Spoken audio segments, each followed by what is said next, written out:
Bismillahirrahmanirrahim. Assalamualaikum warahmatullahi wabarakatuh. Innal hamdalillah wassalatu wassalamu ala Rasulillah wa ala alihi wa ashabihi wa mawalah. Wala haula wala quwata illa billah, amma ba'd. Para pemirsa yang rahmati Allah Subhanahu wa taala, sungguh husnul khatimah, harapan dan cita-cita setiap muslim,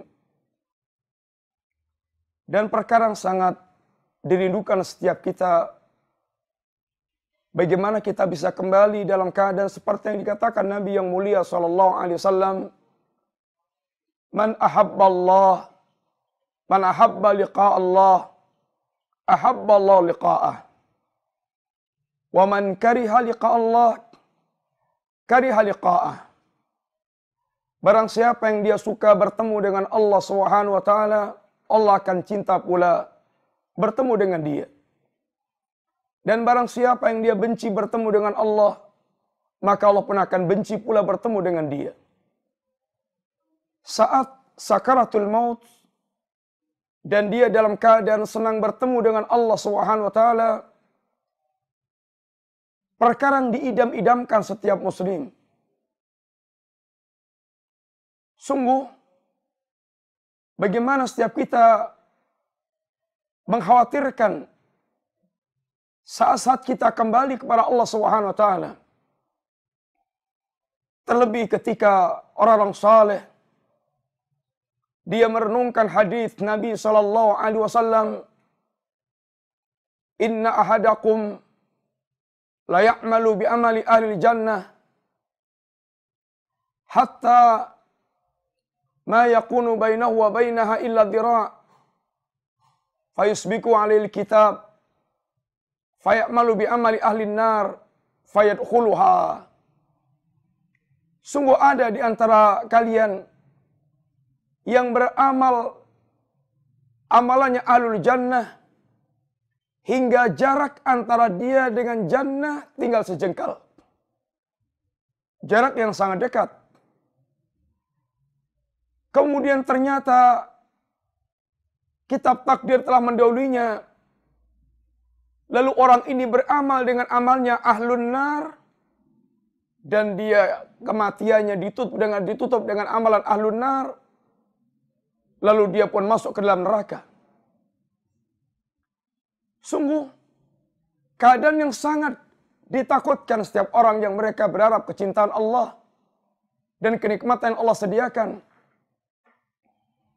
Maka husnul khatimah adalah harapan yang dirindukan setiap jiwa-jiwa yang ingin bertemu dengan Allah Subhanahu wa taala.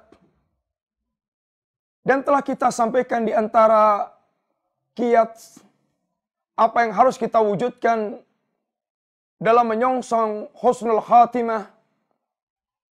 Yang pertama telah kita sampaikan, hendaklah kita pandai-pandai memanfaatkan waktu yang ada. Jangan pernah kita kehabisan waktu kehidupan kita dalam keadaan kita tidak memiliki kesiapan, karena kita dibuat lena, dibuat lalai oleh kehidupan yang ada. Yang kedua, adalah setiap kita benar-benar menjadikan saat-saat sehat kita, saat-saat mukim kita bisa beramal dengan amal saleh yang prima, amal saleh yang sempurna.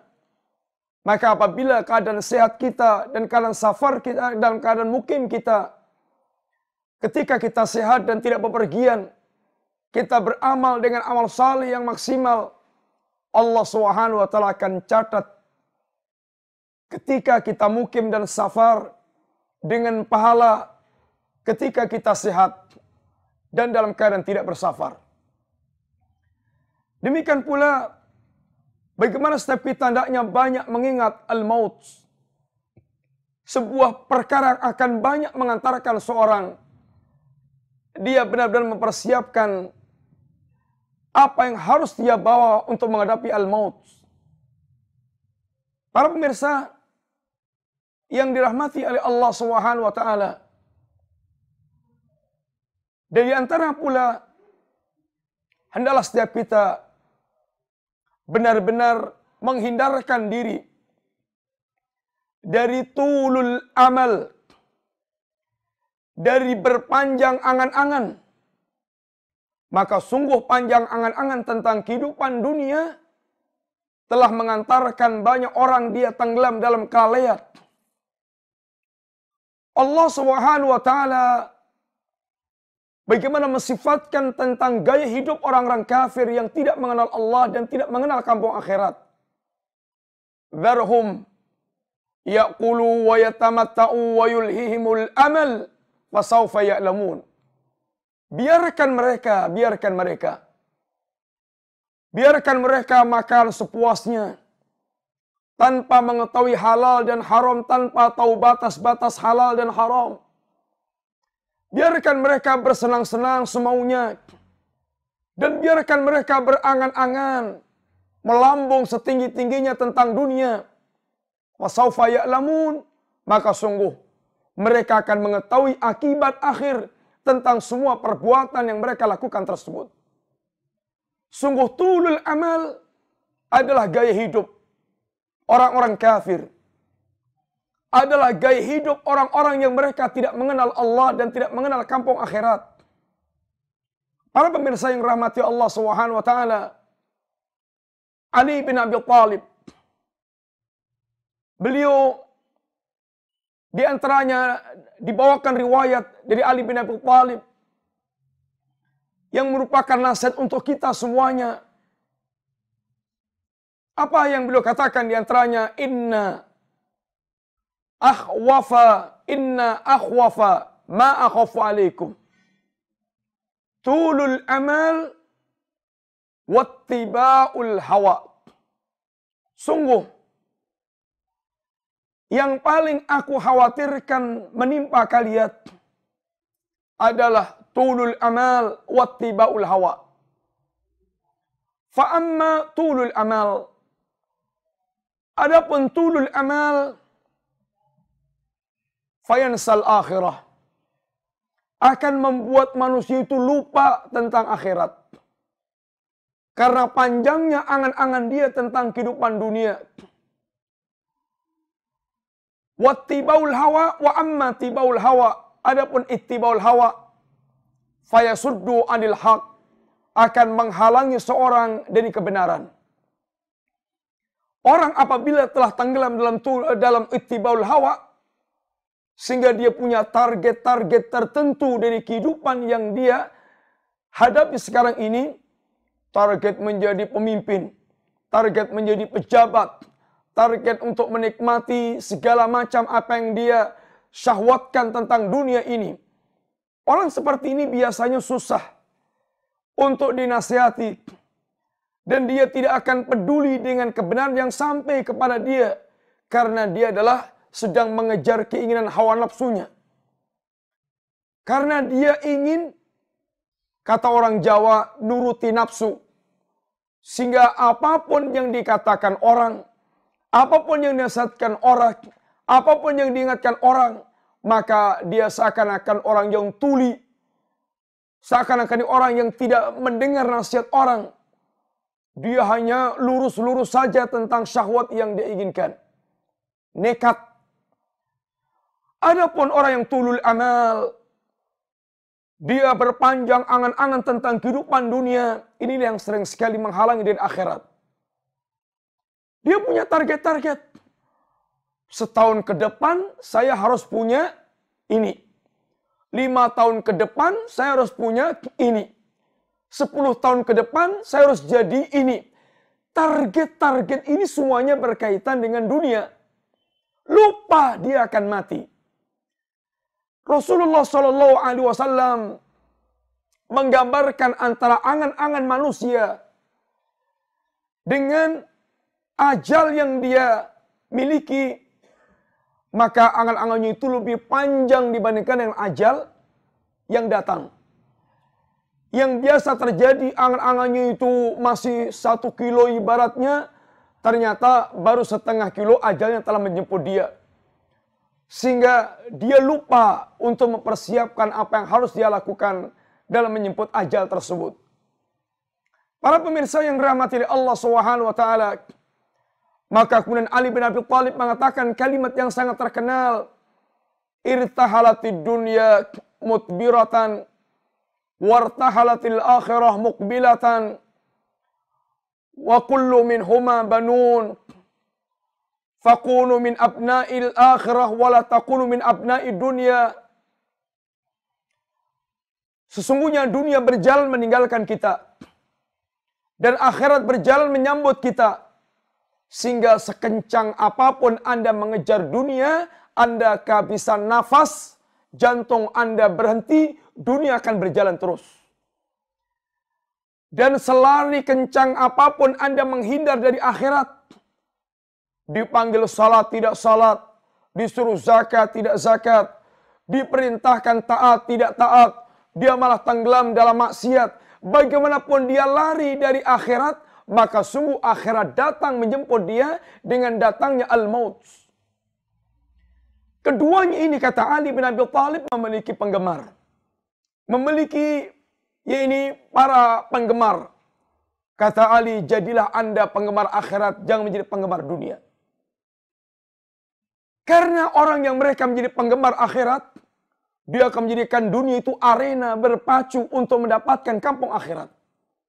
Dia akan menjadikan dunia arena berpacu untuk mengejar kampung akhirat, mendapatkan kampung akhirat. Para pemirsa yang dirahmati Allah Subhanahu wa taala, maka pendekkan angan-angan tentang dunia Anda, tapi tinggikan, maksimalkan, pompalah semangat Anda untuk mendapatkan kampung akhirat. Adapun tentang dunia, pendekkan angan-angan Anda. Tapi tentang akhirat, lambungkan keinginan Anda. Hendaklah Anda memiliki yang himmah yang aliyah. Sehingga menjadikan dunia ini arena berpacu. Membangun angan-angan panjang tentang kampung akhirat. Segera mempersiapkan diri mendapatkan keuntungan akhirat. Para pemirsa, di antara pula yang mengantarkan kita husnul khatimah adalah sifat qanaatul qalb. Qanaahnya kita, qanaahnya hati kita tentang apa yang kita terima dari kehidupan dunia ini. Fahamilah bahwa telah menjadi watak manusia mencintai dengan kecintaan yang besar terhadap dunia ini. Memiliki sifat loba, memiliki sifat tamak terhadap perkara-perkara dunia. Bagaimana Rasulullah SAW katakan, laukana libni Adam wadiyan min malin labtagha wadiyan thalithan. Seandainya anak Adam itu memiliki dua lembah harta, dua lembah emas harta, maka dia pasti akan mencari lembah yang ketiga. Wala yamla'u jawfa ibni Adam illa turab. Dan tidak ada yang memenuhi lambungnya anak Adam kecuali tanah.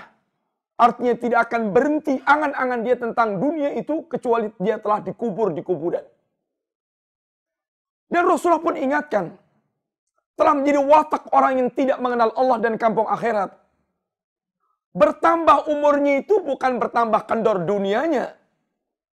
Bertambah tua itu bukan bertambah dia kemudian mempersiapkan diri. Tapi kata Nabi, la yazalu qalbul kabir syaban fisnatain. Hatinya anak Adam, hatinya orang yang tua, orang tua hatinya itu selalu muda dalam dua perkara. Apa? Fi hubbid dunya wa tulil amal. Dalam perkara kecintaan dia kepada dunia dan dalam hal angan-angan dia tentang masalah dunia.